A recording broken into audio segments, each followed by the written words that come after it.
ॐ पार्थाय प्रतिबोधितां भगवता नारायणेन स्वयं व्यासेन ग्रथितां पुराणमुनिना मध्ये महाभारतम् अद्वैतामृतवर्षिणीं भगवतीम् अष्टादशाध्यायिनीम् अम्ब त्वामनुसन्दधामि भगवद्गीते भवद्वेषिणी नमोऽस्तु ते व्यासविशालबुद्धे पुल्लारविन्दायतपत्रनेत्र येन त्वया भारततैलपूर्णः प्रज्वालितो ज्ञानमयप्रदीपः प्रपन्नपारिजाताय स्तोत्रवेत्रैकपाणये ज्ञानमुद्राय कृष्णाय गीतामृतदुहे नमः। सर्वोपनिषदो गावो दोग्धा गोपालनन्दनः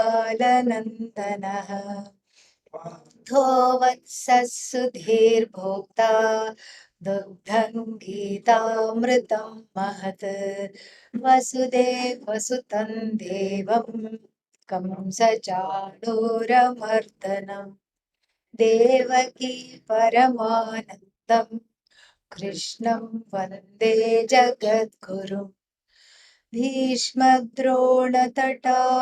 जयद्रथजला गान्धारनीलोत्पला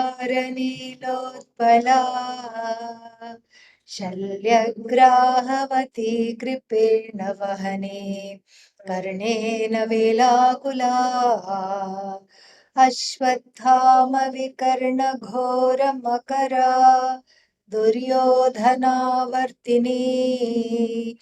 सोत्तीर्णा खलु पाण्डवैरणनदी कैवर्तकः केशवः पाराशर्यवचः सरोजममलम् गीतार्थगन्धोत्कटम् नानाख्यानककेसरं हरिकथा सम्बोधनाबोधितम्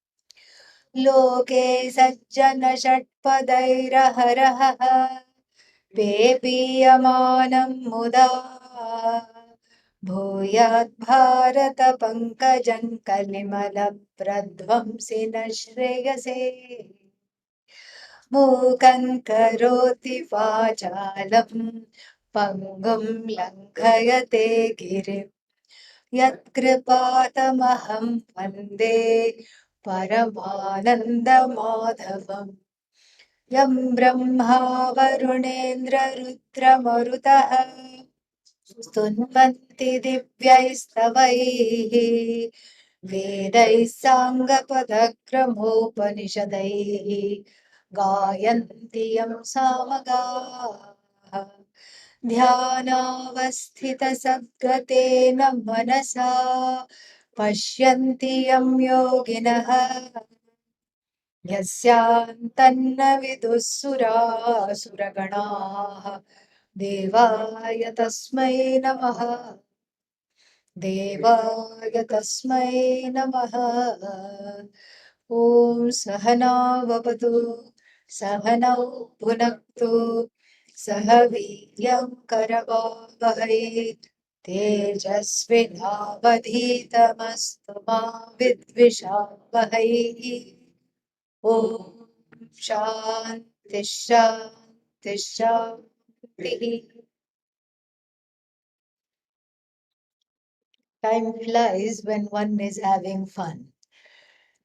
Yes. Continuing with the definition of yoga. We are on the first definition of yoga in the Bhagavad Gita, which is Samatvam Yoga Uchyate. And for that equanimity, what all one has to do, we have discussed quite a bit at length. Then, the only thing that is worth emphasizing before we go to the next one is Ishvara Pranidhanam.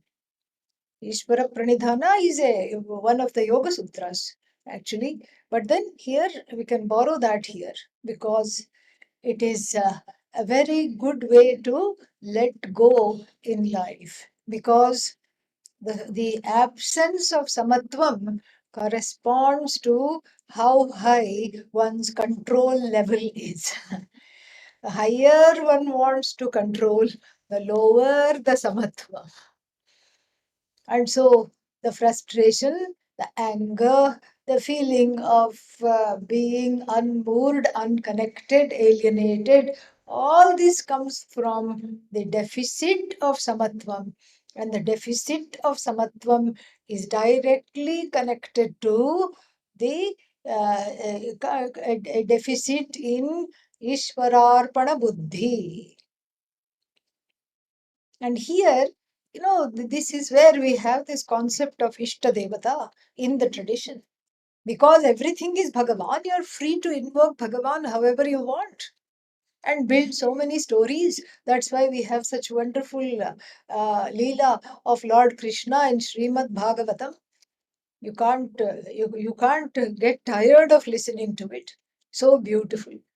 And there are that is why the Puranas are there, because they bring this concept of Ishvara, make it much more palatable for everybody. And this is very important because how to relate? You can't relate to something that doesn't have a form. Even theologies that think about God as formless, they too have a form. West is a form.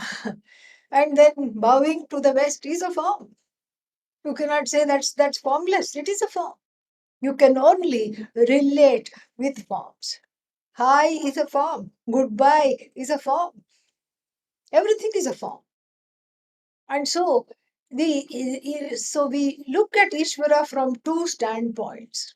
From the standpoint of the essential nature of Ishvara, which is the same as you, Satchidananda, and that is called Swarupa Lakshana. It is your own nature, it is Bhagavan's nature. That has to be known. That is not an item for prayer. You can't pray to Satchidananda without form because it is you. And then we also look at Bhagavan, look at Ishvara from the standpoint of immanence. This is the English word. The first one is essential nature, which is transcendental.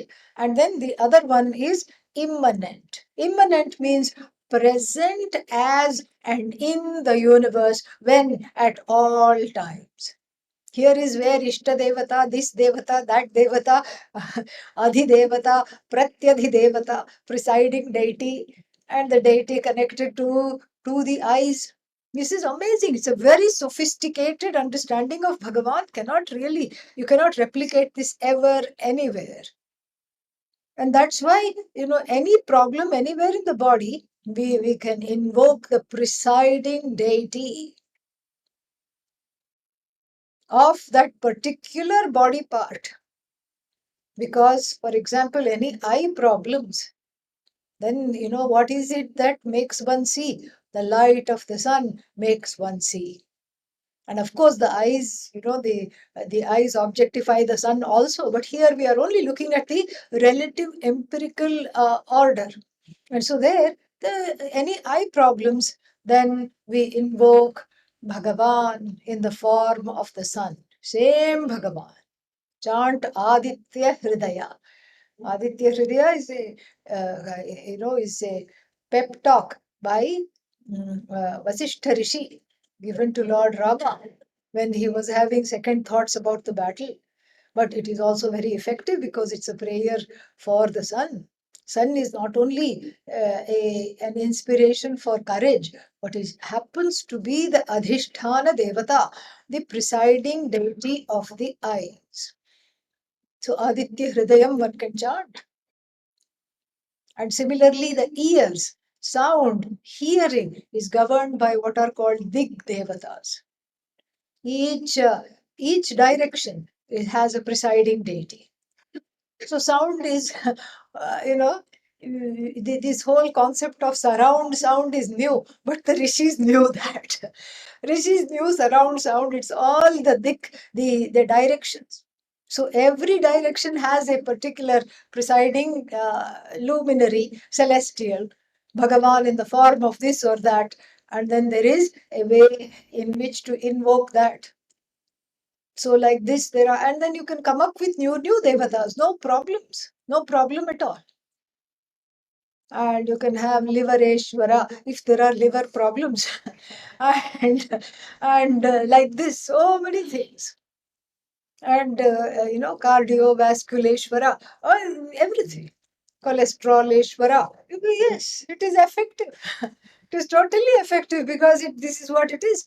Everything happens to be with Ishvara.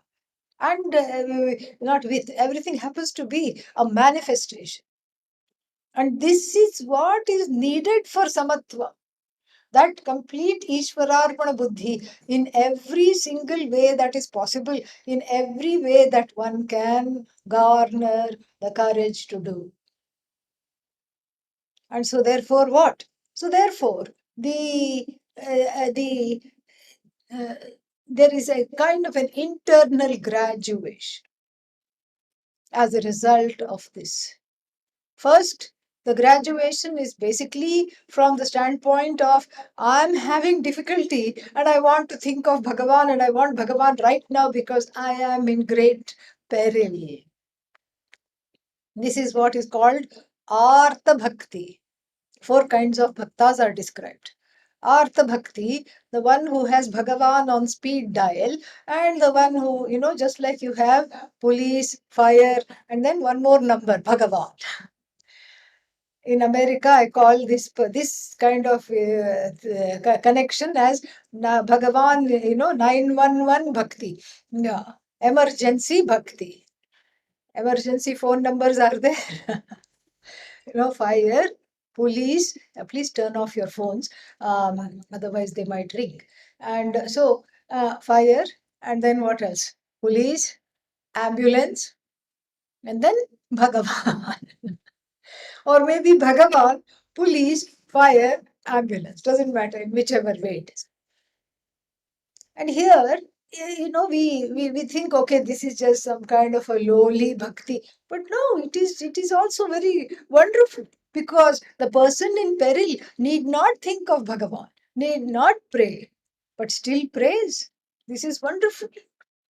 Then a very important and rampant form of bhakti is the deal making bhakti, and which is very, very prevalent in India. Oh goddess, keep my family safe and keep us all together. Let us not have any difficulty, and keep my pockets very nicely lined with greenery, and, and give me abundance. And in exchange, what will I do? I will give you a sari. Very, very sorry, but she's not waiting for your sari. Okay. Yeah. But but this is what one does. One goes to Ganesha temple, the student, goes to Ganesha temple before the exam and says, I'll give you a coconut. As though Ganesha is, wanting your coconut. That's totally nuts to think like that. But again, it's a form of bhakti. One cannot deny that. And it is okay. It is wonderful that at least you say this is what it is. And then the businessman, or the businesswoman says, you know what, I'm starting a business. And the Bhagavan that is sitting on the group of 7 hills, who is that? Balaji. I'm going to name my business Balaji Enterprises. And you are always in the sleeping position. So you be the sleeping partner. Yeah, Vishnu and Lakshmi are having a laugh there. Yeah. Lakshmi says, are you going to let him get away with it? He thinks you are the sleeping partner. Is he sleeping to think this or what? Mahavishnu says, it's all, this is why we haven't spent on cable TV, because every jiva is a reality show. So we can just enjoy. This is why we haven't spent any money. Just enjoy. Don't take these human beings seriously, because most of the time they don't know what they are saying. This is the second kind of bhakti, but still, at least it is bhakti. It is acknowledged as a bhakti. Artharthi. Artha means all these desires that one has. Arthi, the one who is the desirer of desires and then has turned into a bhakta only for the sake of fulfilling desires. Artha, perilous bhakta, always in crisis. Crisis bhakti and what else? Crisis bhakti and then, the desire fulfillment bhakti. Then, if one is ready to graduate, there is one more kind of bhakti which is discussed again in the Bhagavad Gita, which is called what? Jignasu bhakti. Jignasu jnatum ichchu. The one who is desirous of knowing. Knowing what? Bhagavan. The one who doesn't look at Bhagavan as an aid to other things in life, but the one who says, Kidrishosi Mahadeva, what kind of a person you are. I want to know you. I want only you. I don't want you for the things that you can give. And an embodiment of this bhakti is, of course, Arjuna. When he goes to Lord Krishna along with, not along with, but they both end up there at the same time. He goes with Duryodhana. He both end up in the same time. Lord Krishna is taking a little nap. Then what happens? Then you can't wake up a sleeping person. Lord Krishna is not taking a nap as though, okay, yeah. Because if Bhagavan takes a nap, finished, there will be Mahapralaya. So, so he's resting. And then Duryodhana, with all his garva, his pride, stands at the head. And Arjuna, with a lot of namrata, softness, and humility, sits at the feet. So if you're lying down and then you wake up, who do you see first? The one at the head or one at your feet? Naturally, you see right in front of you. Oh, Arjuna, you are here. How nice. Duryodhana says, I came first. And Lord Krishna says, I know you must have come first, but I saw Arjuna first. What do you want? And if at that time, this Duryodhana, if he could have prayed, he would have prayed. He only knew how to pray, Prey, upon people's sentiments. That's all he knew, upon their possessions. But this time he tried Pray. I don't know who you are, I've never related to you, but please let him not ask for the invincible Yadava army. Only one Yadava can kill another Yadava. Invincible army. And even now, in Indian politics, the descendant of the Yadavas are like that. Only one Yadava can destroy another Yadava, provided they are not in jail. Okay. And so this is how. This is the blessing of Bhagavan. So Duryodhana wanted this army badly. He wanted this army. And but Duryodhana became purple, waiting to exhale because he was holding his breath. Oh, let that other fellow not ask for the army. And Arjuna obliged and he said, all I want is you. And Lord Krishna said, are you sure? Because did you see in front of my house there is a Swiss flag. I'm neutral. I don't take sides. I don't fight. Are you sure you want a non-fighting me? Yes, rather than a fighting army. Double yes. And that is why the Bhagavad Gita concludes, Yatra Yogeshwara Krishna, Yatra Partho Dhanurdhara, tatra Shri Vijayo Bhutihi Dhruvani Nitirmatirmama. So where there is Bhagavan and where there is a bhakta like Arjuna who doesn't want anything other than Bhagavan, a jignasu bhakta, then what else is, what comes?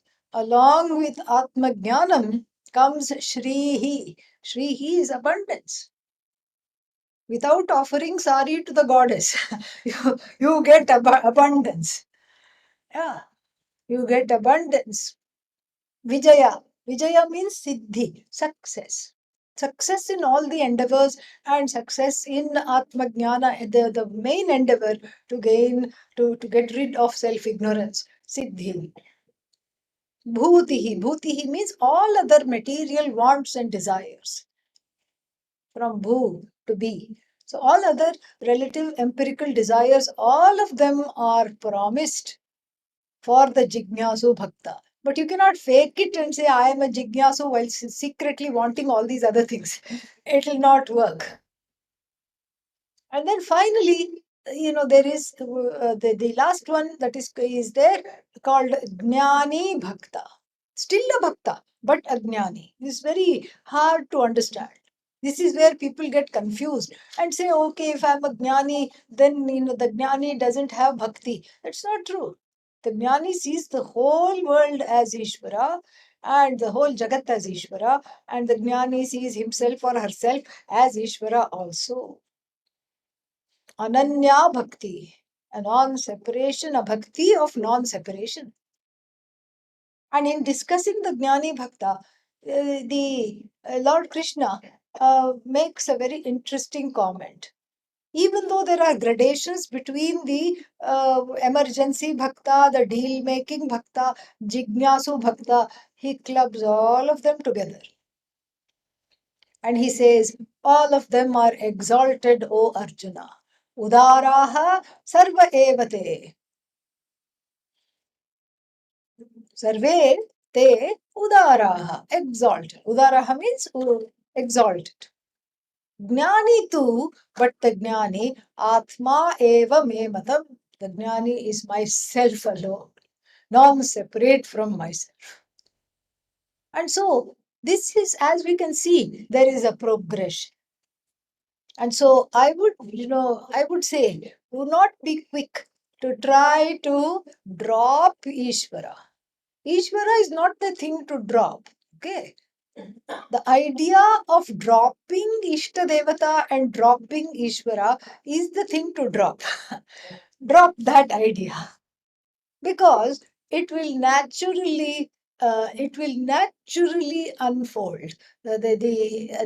As you listen more and more, the point is to not drop Ishta Devata. The point is to make Atma Jnanam your own. And the more you see Ishvara everywhere, the easier it is to let go. This is how it is. The more you see Ishvara everywhere, the easier it is to let go of everything, including this concept that Ishvara is separate from me, etc. Because, it's like the person who is doing a pole vault, high jump. So then they have this huge stick, long stick. The fellow runs with the long stick and then puts it on the ground and then uses that stick to clear that rope. And no body part or clothes should touch that rope, otherwise, instant disqualification from the games. Then on the other side, there is some sand or some mattress will be put. Then the person crosses that rope and then leaves the pole as they are crossing, right? And then clears it and wins the Olympic medal or whatever, some kind of a medal. Then, supposing the person while running says, oh, I don't need this pole, then they will not even be able to climb so far. And even while running and then planting the pole, before they clear, as they clear, they have to let go. And in fact, it itself lets go. So the pole vault in this sport, the person is not eager. The person's focus is not to let go of that stick. What is the focus? To cross the rope. Ah. To cross the rope is the focus, not to let go of the stick, because if you let the stick is not an issue at all. Stick automatically goes. The stick is not the sticky thing here. The sticky thing is thinking that the stick is, I have to let go of this, I have to let go of this, that pressure. That is what is the sticky thing. That crossing of the rope. So here, in our terms, what are we crossing? Aropa. All kinds of projections one is crossing.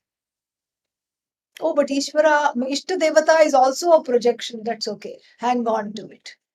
Hang on to Ishta Devata as a projection. Natyajyam. 17th chapter is going to say this. 18th chapter also talks about this. Natyajyam, not to give up. Shastra, Tyajyam, Nava. What about Shastra? Bhagavad Gita book. What shall we do to that? Shall we hang on to it or shall we let it drop? Hang on to it. Guru, shall we drop or shall we hang on to it? Hang on to it. Because these are not things that are binding one. So they don't need to be dropped in the same way as other binding desires. Binding desires means desires that have some kind of a bite, some kind of a pressure. Those are what need to be dropped, not that which helps you cross the aropa of all these subjective projections. This is how samatvam is gained. Samatvam, to gain samatvam, acceptance is needed. For acceptance, growth is needed. And that growth cannot come without taking recourse to Bhagavan in whatever form one is used to pray. Nothing wrong. Help me to accept, help me to see you everywhere. Where else will you ask for help? That is where you have to go. Help me to see you everywhere. Help me to grow. Remove the obstacles in the course of the study, because the obstacles are so many. There is what is that? That adage. There is many a slip between the cup and the lip.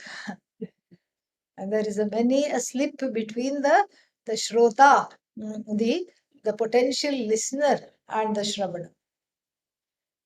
One time I asked somebody, how come you're not coming to the classes? And and then the person said, I suddenly didn't feel like it. What is this? Don't feel like it means what? Is there a problem? No. Are you not understanding? No, I'm understanding. Are you not enjoying? Yes, I'm enjoying a lot. Then why are you not coming? I don't feel like it. Some problem, some issue there. What is that? That is a karmic obstacle. And those obstacles have to be removed to be able to have that clear focus, samadhanam, and the ability to catch hold of the Shastra and to let it speak to you via the teacher as long as it takes to get over Atma Ajnana. Otherwise, what? One will be keeping on listening lifelong and no transformation is taking place. Nothing is happening. That's why the Kathopanishad says, Nayam Atma Shravanena Labhyah, Pravachanena Labhyah, Na Bahudha Shravanena. Like this. This Atma is not gained by attending every pravachan that comes into town. Every Swami that comes into town, I listen very, very faithfully. But how? Why is nothing happening? Because that dridata is not there. That this has not been resolved. This bhakti, taking recourse to this bhakti to resolve any of the difficulties that come in the heart has not been done. And so therefore, the pravachans are not blessing in the way they could have.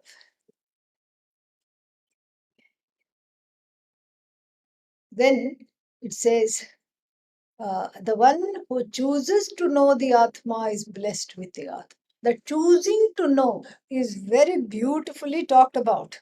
This is also very much a part of this yoga in the Bhagavad Gita. It is called Nishchayatmika Buddhihi, Vyavasayatmika Buddhihi.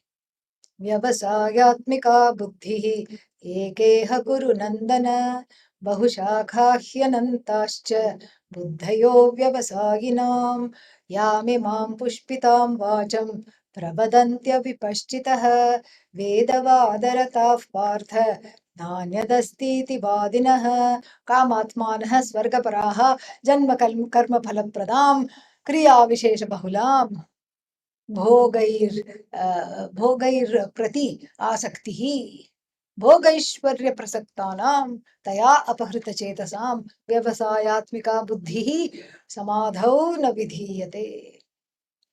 That is the decision. That sankalpa has to be made. Now that I know that the what is coming in between me and freedom is not karma, but ajnanam. And the antidote to Atma Ajnanam is what? Atma Jnanam. So I have to resolve this Ajnanam. And this can only be done by Shravanam, listening to the teacher.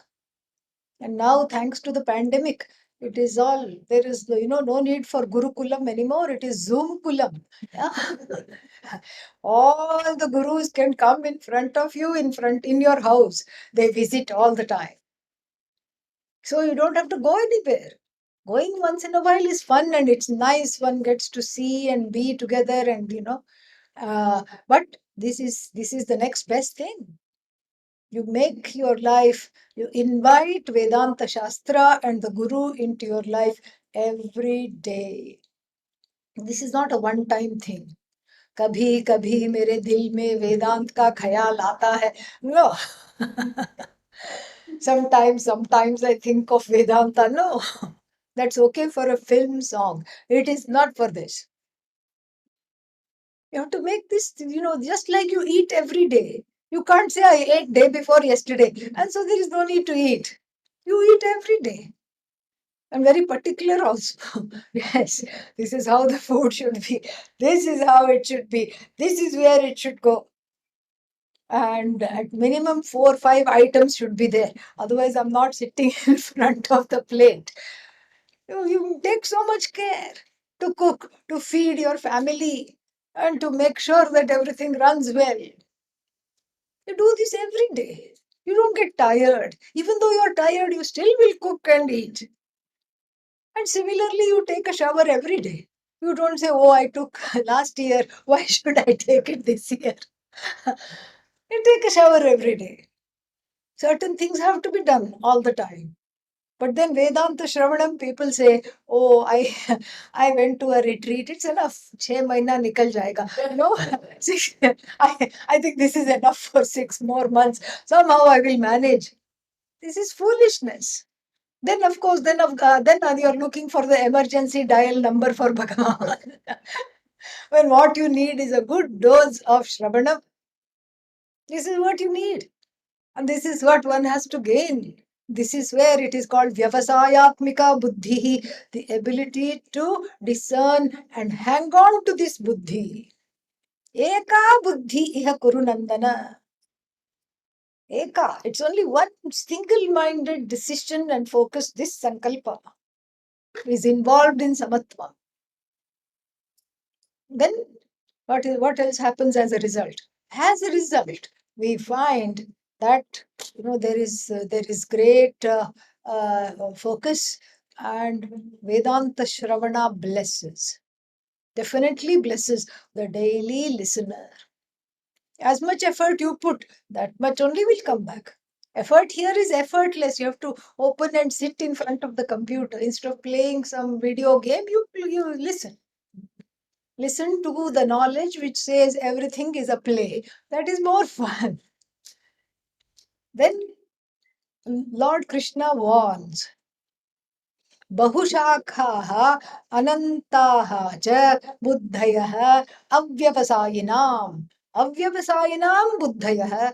The buddhi, the focus of the avyavasayi. Avyavasayin means the one who has not made the decision to study and to apply themselves to this teaching.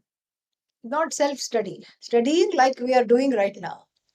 So one who has not decided then gets dispersed. The mind, the buddhi gets dispersed all over the place. Bahushakha means it grows into many, many branches. Oh, let me go. Let me go to Amarnath. Why? Because it is there. And unfortunately, along with Amarnath, there are flash floods also there. So sad, like yesterday, what happened. And so, like this, so many, nothing wrong in going, but there is this distraction. Everything becomes a distraction. Let me go here, let me go there, let me do this. There is an avoidance strategy built in because of a certain dejectedness and hopelessness. This is what it is. There is an avoidance, an automatic avoidance strategy built in, and then because of this hopelessness and dejection, and then therefore this has to be avoided. And then this is a natural consequence of not applying one's heart to the Shastra. One will be distracted and go all over the place. Just like when something should be done, but you don't feel like doing it, what do? You procrastinate. You find something else to do. You get up, you walk around, you're restless. And then, as though that wasn't bad enough, the Lord warns that such people who are distracted are indeed in a vulnerable situation, in a very, very, very vulnerable situation. Because they still have that yearning for wholeness, but they are not addressing that yearning. So then they will be tempted to address that yearning by other means. And what other means? They will still be attracted to Shastra, but then they don't know how to apply themselves and how to go about this. So they will become vulnerable prey to all these self-styled god men and god women. One says, catch the nose, you will get moksha. Breathe in moksha. Breathe out samsara. If it was this easy, every breathing, even a cockroach breathes through the sides of the body. Even a cockroach would be called Muktananda. Yes. Yeah. If it was so easy. Breathe out samsara. Breathe in moksha. ये क्या बात है? What is this? Nonsense. And another one says, catch the nose, you will get moksha. The third one says, catch the toes, you will get moksha. And the fourth one, not to be outdone, the best one of all these three, all these being discussed, says, I can give you instant vairagya. Oh, really? Maharajji, how? Give me all the money. You are free. Donate all your life savings, estate planning, give it to me, and then what? You are free. You have instant vairagya. One person is so unscrupulous. And such people are behind the bars every day. Every day, at least in the Indian paper, we find such stories. Someone complains, and then finally the police go and lock the person up. Of course, by that time the money is spent, so nobody gets anything back. And so you fall prey to pushpitam vacham, flowery talk. Vedanta is not flowery talk. Vedanta gives you it's a straight shooting talk. It tells you things as it is. In fact, you know why the study of Vedanta through a sound lineage is safe? Because it is not about the person teaching it. The person is as good as a microphone that amplifies the Shastra. This is not a cult. This is not, the focus is not upon the teacher, but the focus is upon the teaching. Yes, you love the teacher, you are happy with the teacher, that's a different thing. You relate to the teacher, all that is allowed. But the focus is not on the teacher. The focus is on the teaching. That is why it is safe. It's not a cult. Otherwise, one will be attracted to various cults and also the occult. What is occult? What happens after death? All this, what is that? Preta Vidya, Bhuta Vidya. There is a reason why you can't see pretas and bhutas. Preta Bhuta means departed ones, dear or otherwise. And then there is a reason why you can't see them. It is the goddess's blessing, Maya Shakti's blessing. There is a veil. Keep it that way. Don't try to cross and find out, past. What was I in the past life? Oh, where is this enquiry going to take you? What was I in the past life means what? Okay, let's say the answer comes, you go to some kind of a Mahatma, and then they are able to tell. Of course, it is unverifiable, but the Babaji or whoever you go to, Mataji, Babaji, there are many of them. They all say what? Somebody says, you were a goat in your last life. Do you feel any better? Are you better off? Yeah. That really got your goat, didn't it? Yeah. You know? This is what it is. Useless. Past life regression. And then one lady I met somewhere, in this, what is that, World Parliament of Religions, Parliament of World Religions, where 10,000 people come and everybody comes. And everybody has a little, what is that, workshop, this, that, talk, everything. So I'd gone there, and then I met this person, and this lady started to talk to me. Yeah, I said, what do you do? Which religion you follow? She says, I don't follow any religion. I have my own thing. And I said, what is your own thing? She says, I do soul retrieval. I said, SOLE? No, no, no. SOUL. I said, soul retrieval? Soul means Atma, I thought. That is how I would define. you know. I said, what's wrong with the soul? She says, no, no, it's all in small, small pieces. So I take the client on a journey, and then one piece will be there in the past life, one piece will be there in a place that one she or he loved a lot, and then all the pieces we gather in 1 or 2 sessions, and then I stitch it up with a golden needle and a silver thread. And nice to meet you, I said. Nothing to say. Om Namaha. It is the beauty of Bhagavan's world that there are takers for these things also. And maybe it helps them. We cannot say it doesn't help them. But you have to know this is not for you. You have to know that. This is not for you because you know so much already. So along with that, you have to know this so that you don't fall prey to any kind of person doing some incantations and this and that, and these people who are sitting by the roadside. In fact, they are better off in some ways than these sweet talkers. But whoever it is, they will do. Somebody says, "Oh, I'm going to mop you on the head with a peacock feather." Nice, wonderful. Maybe it's a blessing. Wonderful, take it. But don't think that that is moksha, because moksha is not action. It is not based on action. It is not connected to action. It has nothing to do with action. Moksha is already gained. It is you. You have to know it. And then the Lord says, Na anyadasti iti vadinaha. Na anyadasti iti vadinaha means my way or the highway. The people think my way is the best way. No other way will suffice. This is also ridiculous. Anybody who says that, one has to be very steer clear of such people. Because in such teaching, there is manipulation. A properly taught Vedanta from a teacher who comes from a sound lineage that does not distort the words of the Upanishad, there is zero manipulation. There is zero manipulation. There is no expectation other than to be understood. Okay, if I'm not understood, I have to rephrase things. But there is no thing of, you need to come study only with me. No teacher of Vedanta should say that. That is not even the issue. So that is how it is. As somebody asked, in the one of the earlier question answered, not in this retreat, but in another one. How do you know which is the right guru to surrender to? Answer is very easy. The one who does not need your surrender is the right guru to surrender to.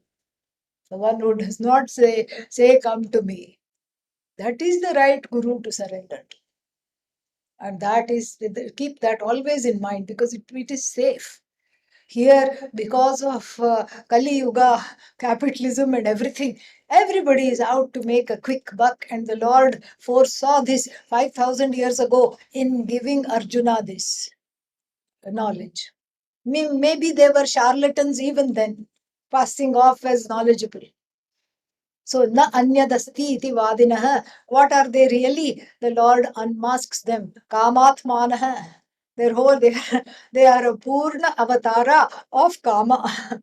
Here they are telling you, give me your money and enjoy Vairagya, but they have Kama towards your possessions. Kamatmanaha Svargaparaha. Some of them keep wanting to send you to heaven. Yeah. Like offering you glossy, what is that? These travel brochures. Like a piano fold. Eight folds will be there. And nice white sands, blue water. And then a table there on the beach. Blue table to match the water. Two blue chairs. Nice white and blue umbrella. Two drinks kept there. Even they also have small umbrellas. I've never understood why, but it's okay. These things are better just enjoyed from a distance. Don't try to inquire too much into it. Then you are totally sold. Oh, this is the vacay I need. Vacay means vacation. Okay. Yeah. This is the vacay I need, and you book it. And then you go and you're shocked because what has been edited out, photoshopped out, is the the jungle of hotels lining this beach. Yeah, beach. It's called beach because beach mein there are hotels. Yeah, there are hotels everywhere. And that has been edited out. There is some tools you can scrape out all that you don't want. You can alter the photograph. And then what? The white sand you can't even see because there are people sunbathing on it. Only you don't even know where the sand is. Water to dur ki baat hai. You don't know where the water is. Forget the water. So like this, then you go there and they are shocked. You are shocked. So like this, people who sell you heaven. There was one person in the 70s who got caught because he started to sell plots of land in heaven. And you have to pay for it here. In this currency. I mean, imagine the gall. And then, of course, some people would not buy it literally or figuratively. They said, okay, when we go there, we'll see. Bhagavan should have made some arrangement. Otherwise, why will he call me to heaven? कुछ इंतजाम किया होगा. Some arrangement they should have made. Bhagavan should have made. Why should I worry about this? And some people did not give. Then he pared down his pitch. And then he says, do you want a mango tree in the heaven? Yeah, I love mangoes. I mean, you're leaving your tongue behind. Think, you're leaving your digestive system behind. It is being consigned to the flames. You are going without a body. How are you going to enjoy mangoes? Through the subtle body, then it has to be a subtle mango, right? Sukshma Sharira, we will warrant a Sukshma mango. In fact, they should have told this man, go. But they didn't. Mango tree. If 2 lakh rupees. This was in the 70s. 2 lakh rupees is a lot of money even now, 200,000 rupees. And in the 70s, it was just like 10 lakh is today. So and if you want a whole orchard, there is a little group discount and all these things. He was caught. But people fall prey to these things because that vulnerability is made, much more, brought out. Vedanta teaching does not bring out that vulnerability and make use of it, does not manipulate it. In fact, it gives the vulnerability a place to surrender. It offers the altar that has the altar of surrender, Bhagavan, which has the power to alter you. Svargaparaha, Janma Karma Phala Pradam, Kriya Vishesha Bahulam, and they are always doing things. Why? Bhogaishwarya Gatim Prati, their ends, these kinds of false prophets that one can fall prey to, they have only two ends. Bhoga, conspicuous consumption at any cost, and Aishwarya, overlordship, power. They want to have a big following, and people will kill for a following, literally. That's why this, what is that called with a blue bird? Twitter. This Twitter and all, people have millions of followers. That's a kind of adhipatya. That is a kind of an Aishwarya overlordship. I have so many people. I mean, who cares? And what are they following? But still, this is what it is. Bhoga and Aishwarya. I am saying something and it is becoming viral. Virus is not a good thing, but somehow becoming viral is. Whatever I have said is trending. And I have become famous. How have you become famous? No, because whatever I tweeted was retweeted so many millions of times, thousands and hundreds of thousands of times.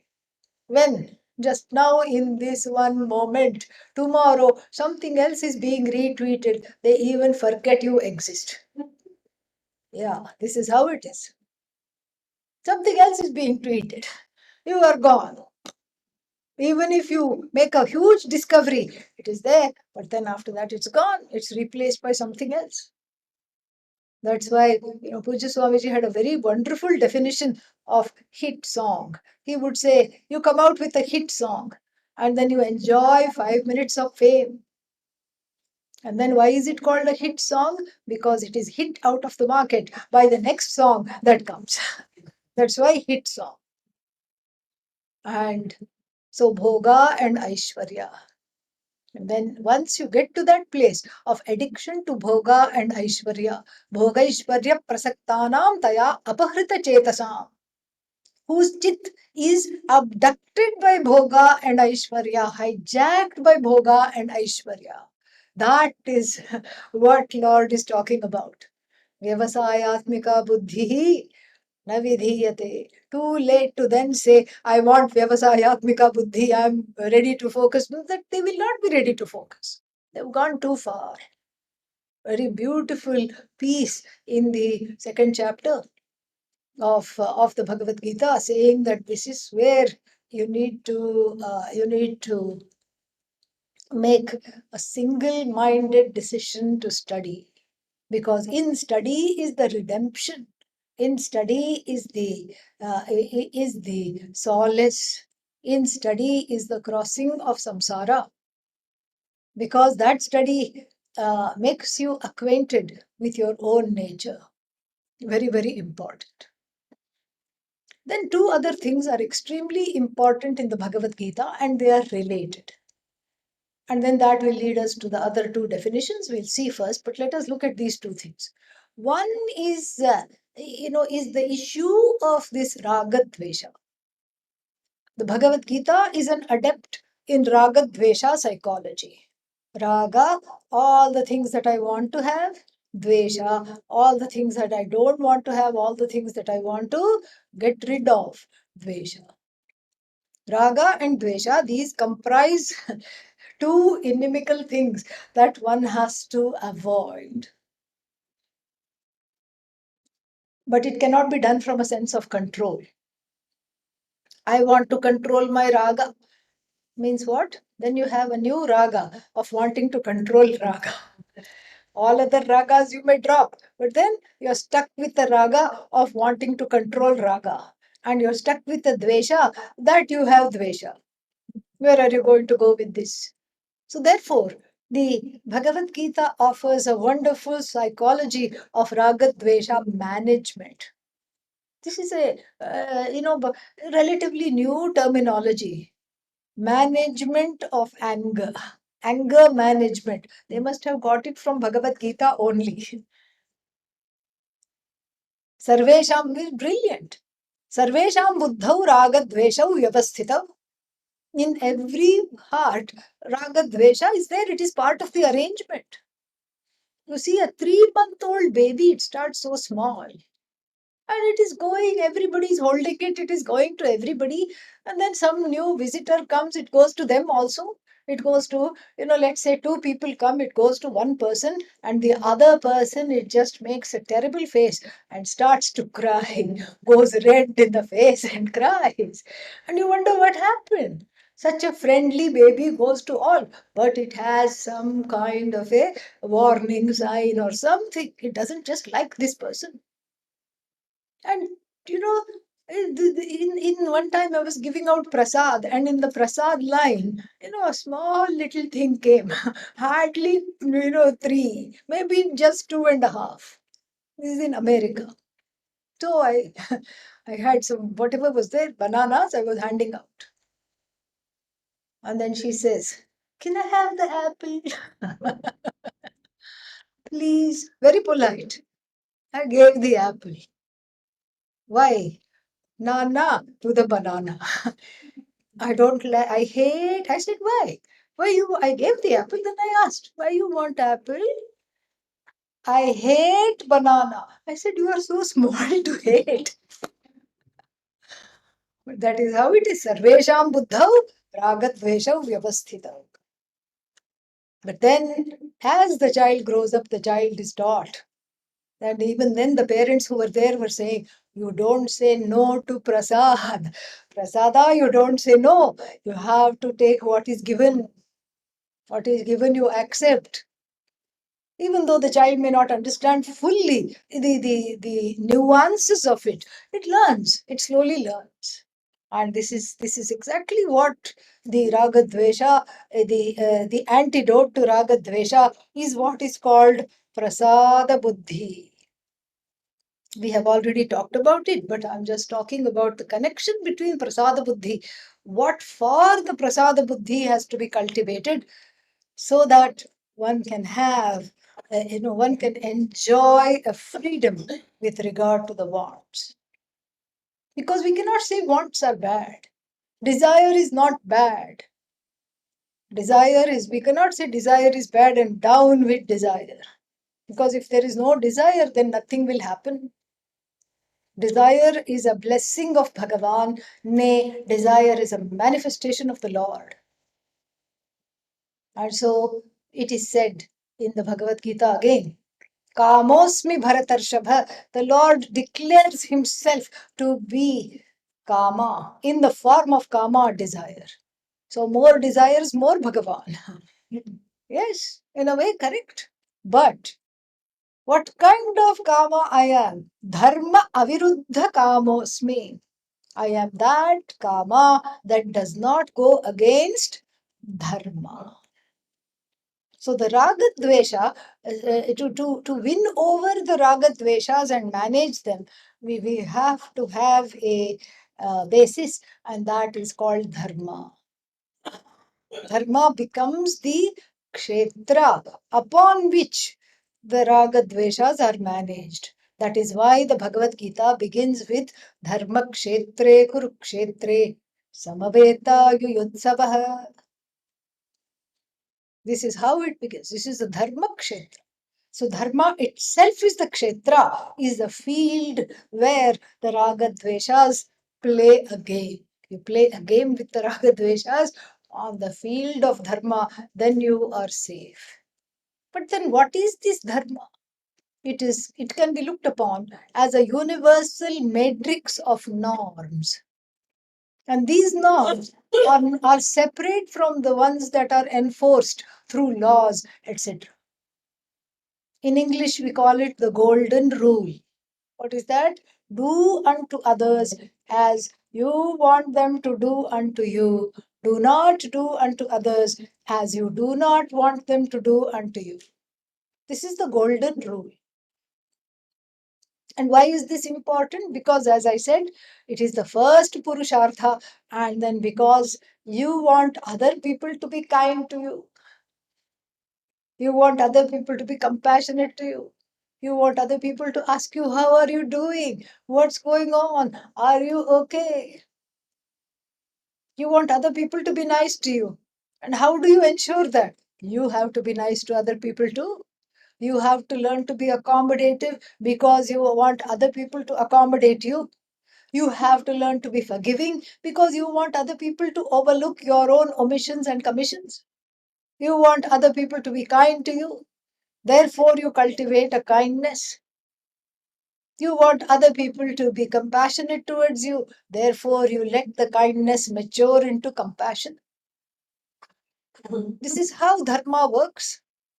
This is how it is. This is the universal matrix of norms. And if you ask anybody, do you want to be lied to in any part of the world, in any language? If you ask them, what will they say? No. You go to China and ask in Mandarin language, however it sounds. Do you want people to be lying to you? They will say no. Go to Alaska and ask them, do you want people to lie to you? No. Do you want people to defraud you? No. Do you want people to hurt you? Never. Do you want people to kill you? Absolutely not. This is what is called Samanya Dharma. It can be thought of as one big circle. Samanya Dharma, in which there are universal do's and don'ts simply based on the human desires of how everyone wants to be treated and how they do not want to be treated. Both are there in this circle. This is the basis for all laws. That's why it is called universal dharma. It is timeless because you don't have in this scheme of things, you don't have this, any discrepancy. It's always wrong to kill. It's not that homicide was okay in BC, and now it is a crime. It was always a crime. And it is not that homicide is okay in certain part of the world, in certain countries, and in India it is not okay. It's not okay anywhere. There is a universality about the penal code, even in different countries. This is called Samanya Dharma because its basis is all the human heart, what one wants and what one doesn't want. Samanya Dharma. This has to be followed. And then the dharma is not static, it is alive, it is dynamic. And this dynamic dharma is the articulation of Samanya Dharma in a particular place and a particular time. Time specific, space specific, culture specific dharma is called Vishesha Dharma. And then you have drawn one big circle, inside that you draw another circle, and that is Vishesha Dharma. So Vishesha Dharma includes Samanya Dharma. It is based on Samanya Dharma, but it's a specific articulation of Samanya Dharma in connection to a particular time, a particular circumstance, a particular situation. Like we say, Ahimsa Paramo Dharma. Non-injury is the ultimate expression of Dharma. But then what do we find the surgeon doing? The surgeon is wielding a scalpel and doing a terrible excision of all the things that do not belong. But then the surgeon is applauded and somebody else with a knife wanting to stab is put in jail. Why? Both are causing injury. Why does the latter end up in jail but the former is applauded by the family members and the patient? Why? Because the intention of the first one is to not hurt. The intention is to save the life by removing perhaps what does not belong. This is what is one articulation of Vishesha Dharma, one possible articulation. Then another example, there is some kind of a what is there speed limit. So speed limit, it says in America, 65 in most highways. Sometimes they say 75 also, but then many places 65, 65. But then you say, I'm coming from Germany where it's 100 and I'm going to drive 100. Wrong. Vishesha Dharma. And sometimes Vishesha Dharma is not about whether it is wrong or right. It's also about what is appropriate and inappropriate. We have a saying, behave in Rome as Romans do. That is how it is. You behave. And this may not be part of your belief system, but nothing goes, nothing happens if you just, do however everybody is doing, so that you go through the world leaving a very tiny footprint of disturbance. We talk about carbon footprint, but we should also talk about the footprint of disturbance in general. Because sometimes just by your very being, you can disturb people. And Pujya Swamiji was very aware of that. Whenever he traveled by plane, he would always select seat 1A, which is right in front, right next to the door. And then he could just be sitting there and he would not have to be walking up and down to find his seat. And then, dressed as he was, disturb people. Especially in a place like America where people are not used to sannyasis and sadhus. He was very, very careful how he presented himself. Very, very careful. And this is all part of dharma. You become much, much more subtle in Vishesha Dharma. Vishesha Dharma, really, you can do a PhD on it. It is so beautiful. You become a person that causes the least disturbance. Why? Because you have the space to do so. You don't barge in because you can. You don't butt other people out and then you just want to do your own thing. If everybody is in a hurry, let them go. You sit with hurry. That's what you do. And let them go. It's okay. Let them all go. No, no problem here. Oh, but they pushed me. Let them push. No, this is what is that? That pushing has helped to you to push towards self growth. Take it like that. It has pushed you to grow. And so, this way, you grow. Vishesha Dharma is beautiful because in following Samanya Dharma, you have some kind of a basis. You become a much more mature individual. And in following Vishesha Dharma, you become a very pleasant individual, both for yourself and for others. You become a very, very, very pleasant individual. You become pleasing to others. It's a win-win situation. You grow, and that growth is visible to others without you trying to put a little hang a board around your neck. I am a student of Bhagavad Gita. You don't have to advertise. Your actions speak. This is Gita in day-to-day life. Following Vishesha Dharma is very difficult, not very easy, because most of the time we are like in the head in the sand, like what is that? Ostrich, head inside the sand. Supposedly, when there is a sandstorm, it doesn't know how to deal with, and these birds, they put their head in the ground. They bury their head until the wind stops blowing. Apparently, I don't know if that is true or if it's just a myth, but nonetheless, we can learn from this, because that is a source, that is kind of, to be with the head in the sand is a manner of denial. And in this denial there is a lot of tamas. And so to convert that into sattva, you have to learn to face the situation. If you say, what is the point of facing the situation? I can't change it. So what is the point of facing it? At least you have to face that you cannot change it. Ah.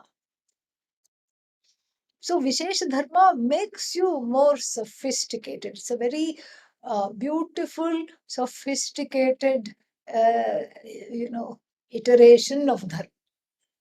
If Samanya Dharma is like a photograph, Vishesha Dharma is like a painting, where the The painter may be painting the photograph, but brings her own creativity, his own creativity, certain brush strokes, certain creative license.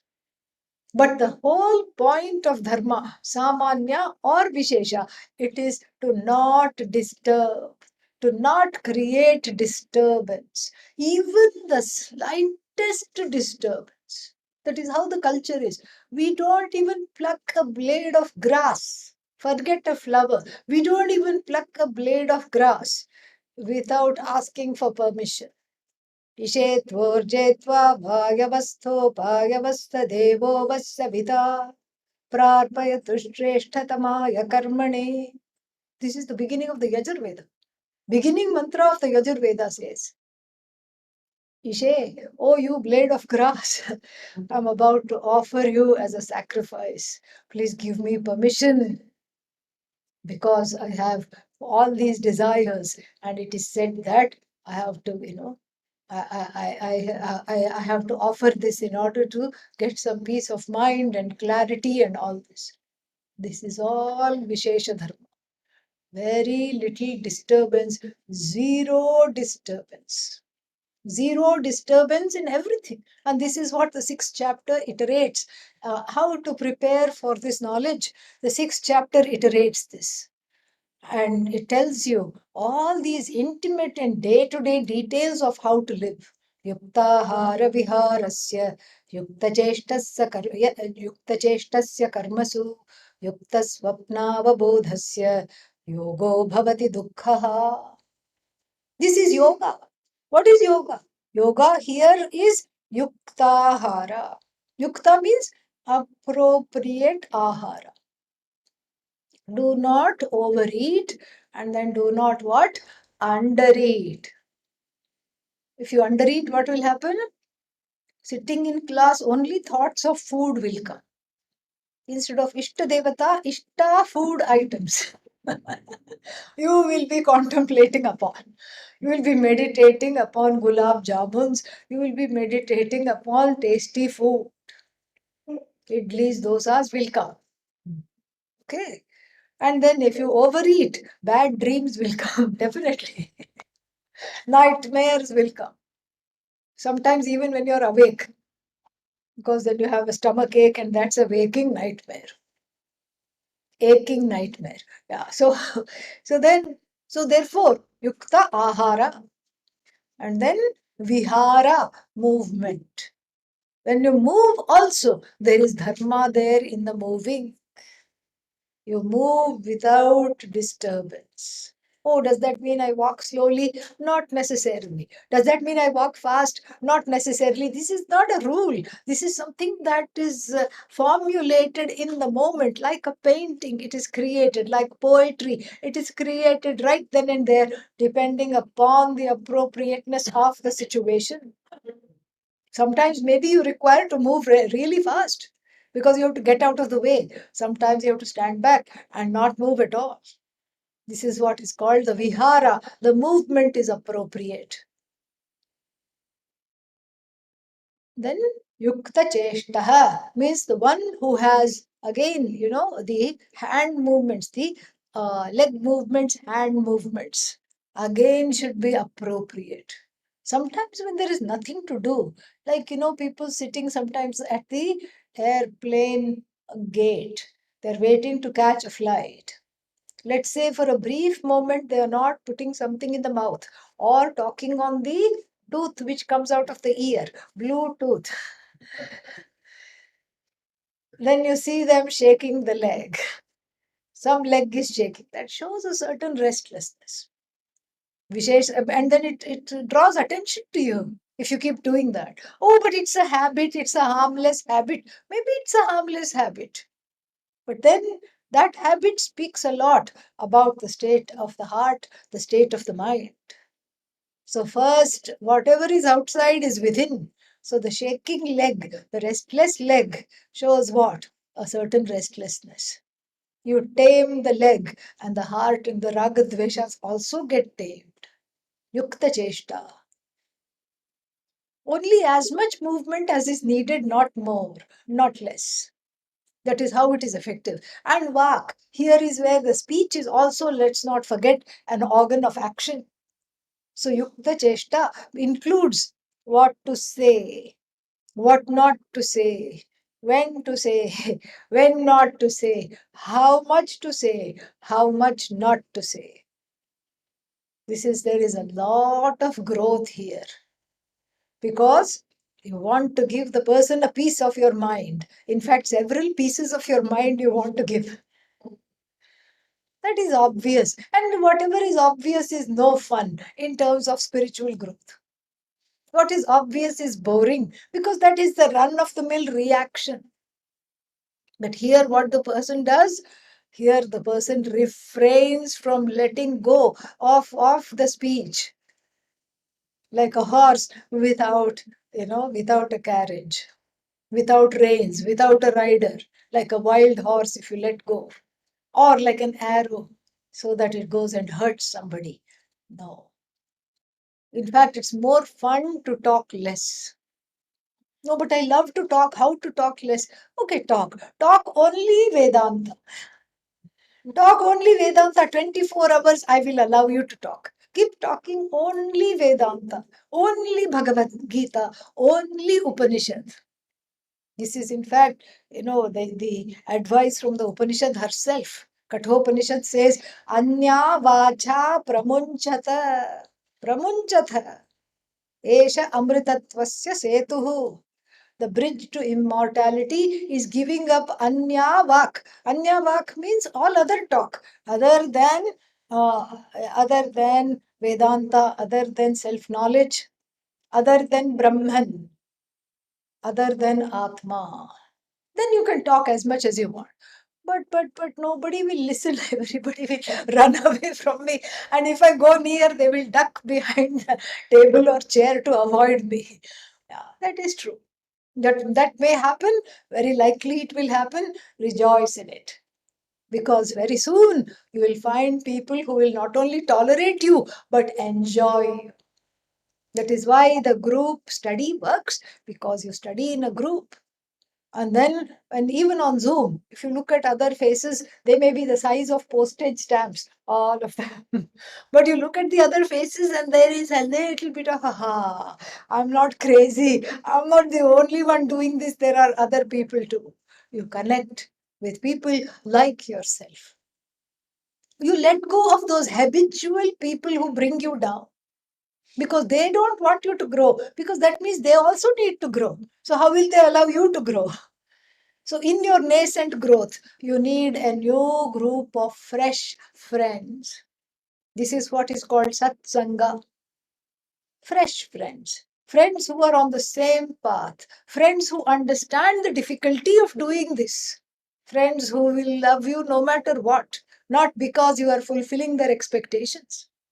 And this is what comes out of group study. This is what comes out of seeing one another and growing together. Very, very beautiful. And this will happen. I mean, not if you are a kadachit kaha. Kadachit kaha means once in a way you drop in. No. If you are among the group that is studying all the time, there is a lot of camaraderie and they help you grow. You help them grow. This is a very functional friendship, because it is devoid of all kinds of very difficult expectations leading to disappointment. So the vak is very, very important. Vak tapas, it is called. And that is, Vishesha Dharma. Then finally, Swadharma. So how many circles do we have now? Hmm? Did somebody say 10? See me after class. How many circles do we have? Huh? Two. So now you draw one more circle inside the Vishesha Dharma circle, Swadharma. That Swadharma is born again in keeping with Samanya Dharma.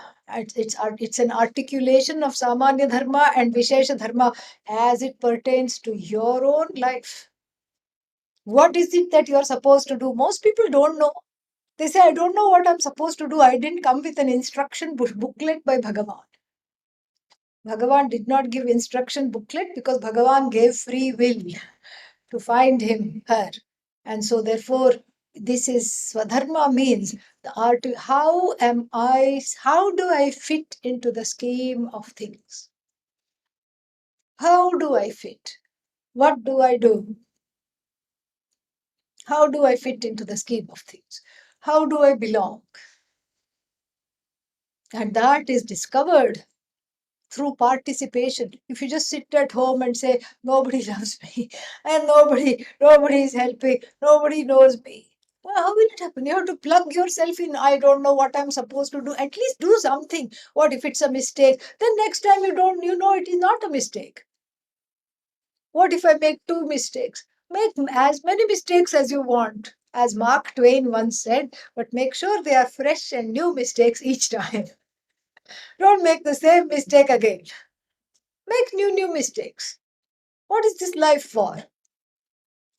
Dare to bear yourself and say, this is what this is what I'm going to try.